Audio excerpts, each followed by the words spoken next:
Shalom semuanya, kita kembali lagi dalam sesi kita. Hari ini kita akan berbicara tentang pesan Roh Kudus untuk PSK. Nah, kenapa? Karena saya nggak tahu ketika saya pengen membuat sebuah video ini, tiba-tiba Roh Kudus pengen berbicara fokusnya untuk para PSK. Ya, kita langsung buka saja di Yohanes 8, ayat yang pertama sampai yang ke-11. Saya akan bacakan semua dulu, nanti saya akan jelaskan ya. Oke, sekarang mari kita baca dulu ya. Tetapi Yesus pergi ke Bukit Zaitun. Pagi-pagi benar ia berada lagi di bait Allah dan seluruh rakyat datang kepadanya. Ia duduk dan mengajar mereka. Maka ahli Taurat dan orang-orang Farisi membawa kepadanya seorang perempuan yang kedapatan berbuat zina. Mereka mendapatkan perempuan itu di tengah-tengah. Lalu berkata kepada Yesus, "Rabi, perempuan ini tertangkap basah ketika ia sedang berbuat zina. Musa dalam hukum Taurat memberitakan kita untuk melempari perempuan-perempuan yang demikian. Apakah pendapatmu tentang hal itu?" Mereka mengatakan hal itu untuk mencobai dia, supaya mereka memperoleh sesuatu untuk menyalahkannya. Tetapi Yesus membungkuk lalu menulis dengan jarinya di tanah. Tetapi ketika mereka terus-menerus bertanya kepadanya, ia pun bangkit berdiri lalu berkata kepada mereka, "Barang siapa di antara kamu tidak berdosa, hendaklah ia pertama melemparkan batu kepada perempuan itu." Lalu ia membungkuk pula dan menulis di tanah. Tetapi setelah mereka mendengar perkataan itu, pergilah mereka seorang demi seorang, mulai dari yang tertua. Akhirnya tinggallah Yesus seorang diri dengan perempuan itu yang tetap di tempatnya. Lalu Yesus bangkit berdiri dan berkata kepadanya, "Hai perempuan, di manakah mereka? Tidak adakah seorang yang menghukum engkau?" Jawabnya, "Tidak ada Tuhan."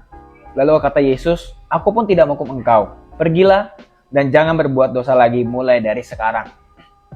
Ini ayat yang mungkin kalian juga pernah sering mendengar ya. Pergilah dan jangan lagi berbuat dosa. Mari kita mulai dulu dari yang awal dulu ya. Nah, kita mulai dari yang ayatnya yang pertama sampai yang kedua ya. Tetapi Yesus pergi ke Bukit Zaitun, pagi-pagi benar ia berada lagi di bait Allah. Dan seluruh rakyat datang kepadanya, ia duduk dan mengajar mereka. Nah, kalian juga harus tahu ya, Tuhan Yesus itu tidak pilih-pilih orang. Dia datang ke bait Allah dan seluruh rakyat. Ya. Kalau kita sering baca Alkitab, kita pasti tahu bahwa salah satu yang dekat dengan Tuhan Yesus adalah, pada saat itu juga salah satunya adalah para pelacur. Ya kan? Tuhan Yesus datang ke bumi ini untuk mencari yang terhilang. Jadi bagi kamu, apalagi yang mungkin saya mungkin nggak bisa jadi kamu, tapi kalau saya lihat ya, itu pasti dari antara kamu itu ada yang sebenarnya tidak mau mempunyai pekerjaan yang seperti itu. Ya. Tapi percayalah, kalau kamu datang sama Yesus, ya, entahkah itu karena ekonomi, entahkah itu mungkin karena hanya sesuap nasi. Kalau kamu cari Tuhan, Tuhan pasti akan bantu. Ya, nanti akan saya kasih tahu tipsnya itu bagaimana. Ya, tapi dari sini teman-teman, ya khususnya saudari saya yang kerjanya di dalam PSK itu, Tuhan tetap mencintai kamu. Dia tetap sayang kepada dirimu karena pagi-pagi benar seluruh rakyat loh. Dan dia mengajar di situ. Ia duduk dan mengajar mereka. Tuhan mau duduk dengan kamu. Jangan pernah berpikir Tuhan Yesus itu atau orang yang datang ke gereja misalnya hanya orang-orang baik, hanya orang yang suci. Salah. Justru orang yang datang ke gereja itu berarti dia menunjukkan kepada Tuhan bahwa kita membutuhkan dia. Kita butuh Tuhan. Justru orang yang tidak mau ke gereja itu orang yang merasa dirinya itu dia sudah hebat. Karena tidak bisa dipungkiri bahwa Tuhan itu bekerja lewat dari hamba-hambanya. Dan terutama adalah gerejanya. Sekalipun memang gereja itu juga tidak sempurna, tapi itulah yang dipakai Tuhan. Termasuk merangkul kamu. Nah, tapi ini dia ayat yang ketiga. Maka ahli-ahli Taurat dan orang Farisi membawa kepadanya seorang perempuan yang kedapatan berbuat zina. Nah ini, coba lihat baik-baik.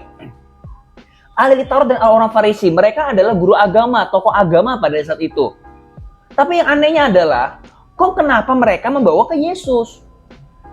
Harusnya sebagai orang yang mengerti agama, harusnya meluruskan yang bengkok ini. Merangkul orang-orang yang berdosa. Tapi mereka salah. Nah, tidak bisa dipungkiri ketika kamu nanti masuk ke dalam gereja, pasti ada yang ngomongin kamu, sudahlah nggak usah dipikirkan. Pasti ada yang ngomongin, pasti merasa kamu berdosa. Tapi ingatlah, Yesus tetap mengasihimu. Kita tadi udah bacakan, endingnya siapa? Endingnya antara si perempuan zina ini dengan Tuhan Yesus. Jangankan kamu ya, untuk kamu yang punya pekerjaan seperti itu ya. kita aja gini, kayak saya aja masih ada orang kok yang meremehkan saya, masih ada orang yang nggak suka sama saya juga kok. Intinya adalah ketika kita hidup di bumi, kita berbuat baik atau jahat, pasti ada yang nggak suka. Kita berbuat baik, siapa yang nggak suka? Yang utama adalah iblis. Tapi kalau kita berbuat jahat, siapa yang nggak suka? Tuhan.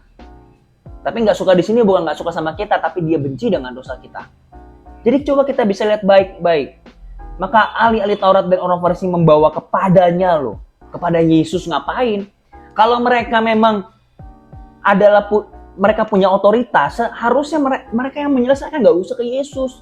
Apalagi orang Farisi dan orang ahli Taurat ini, mereka nggak suka dengan Yesus. Makanya kalau kita baca di ayatnya selanjutnya, mereka ini mau mencobai Tuhan Yesus. Bayangin loh, Tuhan aja dicobai sama hamba-hambanya. Ini sebenarnya kayak kalau secara mungkin pada saat itu mereka disebut hamba Tuhan. Tapi sebenarnya tipe-tipe kayak gini bukanlah hamba Tuhan. Karena kalau memang mereka hamba Tuhan, mereka pasti nggak melawan Yesus. Tapi tahu nggak, sekalipun seperti ini, coba lihat baik-baik. Kita langsung lompat saja ke ayat yang ke-7. Dan ketika mereka terus-menerus bertanya kepadanya, coba terus-menerus loh. Mereka nggak peduli dengan orang atau perempuan zina ini. Dia nggak peduli dengan dosanya. Dia hanya peduli, yang penting gua benar.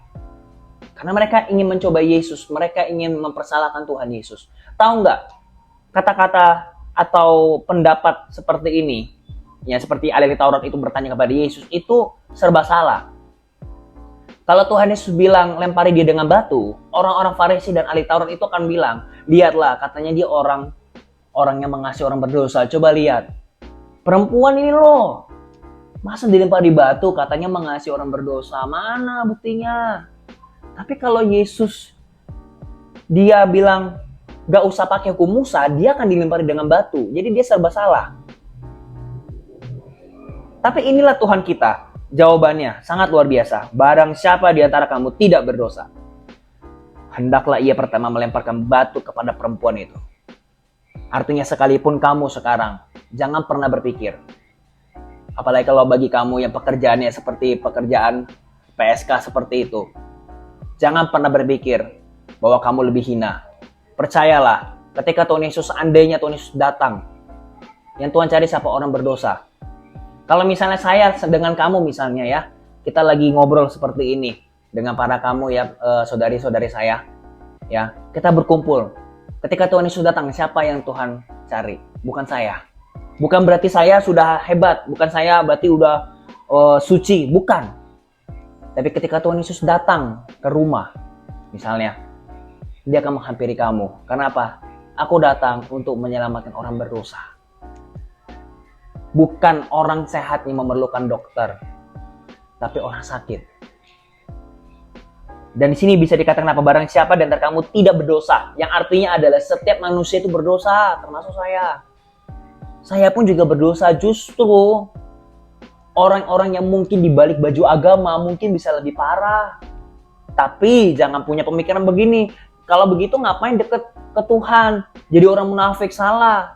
Bedakan orang munafik dengan orang yang main-main. Dengan orang maksudnya pengen berjuang. Bedakan itu. Orang munafik dengan orang yang mau berjuang melawan dosa, melawan dagingnya dengan kuasa Roh Kudus, itu beda. Itu sangat berbeda. Ketika Tuhan Yesus ngomong sama mereka, orang-orang banyak, siapa yang tidak berdosa? Lemparkan dia dengan batu. Tapi ketika sama perempuan itu, yang pada itu mungkin disebutnya mungkin PSK juga kali ya. Lalu Yesus bangkit berdiri dan berkata kepadanya, hai perempuan, di manakah mereka? Tidak adakah seorang yang menghukum engkau? Terus jawabnya apa? Tidak ada Tuhan. Kata-kata tidak ada Tuhan, itu dia merasa bahwa dia memang paling berdosa. Tapi kata-kata Tuhan Yesus yang lebih mantap lagi. Lalu kata Yesus, aku pun tidak menghukum engkau. Yesus bisa nggak menghukum dia? Bisa. Karena Yesus nggak berdosa. Yesus tidak berdosa sama sekali. Dia bisa saja melempari batu untuk orang ini, untuk perempuan ini. Tapi Tuhan Yesus tidak mau, karena pengajarannya adalah kasih. Yesus melakukan seperti ini, ingat baik-baik, bukan berarti dia membela perbuatan si cewek ini. Bukan. Tapi dia pengen mengajarkan kepada orang-orang Israel pada saat itu, jangan merasa dirimu paling suci daripada dia. Belum tentu kamu lebih suci. Mungkin aja kamu lebih parah dosanya daripada dia. Karena Tuhan Yesus tahu. Tuhan Yesus tahu setiap dosa orang. Jadi Tuhan Yesus bisa tahu. Pasti dari antara orang-orang banyak ini, ada yang lebih berdosa daripada perempuan ini. Makanya Tuhan Yesus ajarkan. Jadi Tuhan Yesus tidak pernah membenarkan perbuatan perempuannya ya. Tapi Tuhan Yesus juga memberitahukan kepada perempuan ini, jangan lagi berbuat dosa. Demikian juga kamu. Tuhan Yesus akan kasih caranya. Saya akan kasih tipsnya aja. Yang pertama adalah, kamu akuilah bahwa Yesus adalah Tuhanmu. Dan juga minta ampun kepada dia. Kedua, curhat sama dia. Tuhan, aku tidak mau seperti ini. Ngomong aja, Tuhan akan kasih caranya. Mungkin bukan lewat saya cuma hanya bisa memberikan firman seperti ini. Karena saya nggak kenal kamu. Tapi pasti Tuhan akan mengutus hamba-hambanya. Mungkinkah itu temanmu, sahabatmu, keluargamu, siapapun itu Tuhan akan kirim. Yang ketiga, yang terakhir adalah carilah gereja atau komunitas rohani. Cari. Percayalah, jangan pernah berpikir dulu kalau datang ke gereja, aduh itu orang suci semua, sedangkan pekerjaan gue PSK. No. Enggak. Mau orang yang LGBT pun masuk ke gereja pun harus diterima. Diterima bukan karena kita setuju dengan perbuatannya, sekali lagi ya. Ingat, seperti Tuhan Yesus lakukan ini. Tuhan Yesus membela perempuan ini bukan karena setuju dengan perbuatannya, tapi karena dia mengasihi orang ini. Makanya sebagai buktinya adalah Tuhan Yesus bilang apa? Jangan berbuat dosa lagi mulai dari sekarang. Jangan berbuat dosa lagi ya, jangan berzina lagi ya. Itu maksudnya. Carilah komunitas. Di sekitarmu pasti ada. Kalau gak ada, berdoa Tuhan. Karena dia adalah Tuhan segala Tuhan. Tidak ada yang mustahil bagi dia. Makanya berdoa saja, Tuhan, tolong saya, kirimkan saya 1 orang atau 2 orang aja untuk bantu saya untuk cari jalan keluar. Tuhan akan bantu kamu. Tidak harus tiba-tiba begitu langsung berubah begitu, enggak. Tuhan akan bantu kamu. Mau bagaimanapun caranya. Dan nanti pun kalau soal perekonomian, Tuhan akan bantu pelan-pelan. Pasti ada caranya, percayalah. Saya nggak bisa menjelaskan secara detail tentang bagaimana cara Tuhan bekerja, karena dia itu tidak bisa diprediksi. Cara dia bekerja itu berbeda. Bukan berarti kita nggak bisa ngerti sama sekali ya. Asal kita baca firman, kita pasti ngerti. Kita bisa mereka-reka, ini kayaknya cara Tuhan deh. Ini kayaknya caranya dia. Tapi yang paling terpenting yang tadi itu, akui dulu Yesus sebagai Tuhanmu. Dan akuilah bahwa dia sayang dengan dirimu. Nggak usah takut. Karena itu udah pasti. Yes, Jesus love me. Kenapa? Karena Alkitab yang mengatakan dia mengasihi saya. Ya, yang kedua, curhat aja sama dia, keluhanmu apa, dia mau dengar. Dia mau dengar. Yang ketiga apa? Carilah gereja atau komunitas rohani yang terdekat di dekat daerahmu. Amin. Mari semua kita berdoa. Tuhan hamba berdoa bagi saudari-saudari saya yang dia sedang di dalam pekerjaan yang PSK ini, Tuhan Yesus. Tuhan, Engkau yang tahu bagaimana caranya. Tolonglah mereka ya Tuhan Yesus, agar mereka bisa tahu jalan keluarnya. Entahkah lewat keluarganya, entahkah lewat temannya, sahabatnya. Engkau yang tahu Tuhan Yesus. Ya Tuhan, hamba serahkan mereka ke dalam tangan-Mu. Dalam nama Yesus. Kami sudah berdoa dan mengucap syukur. Haleluya. Amin. Thank you semuanya. And God bless you.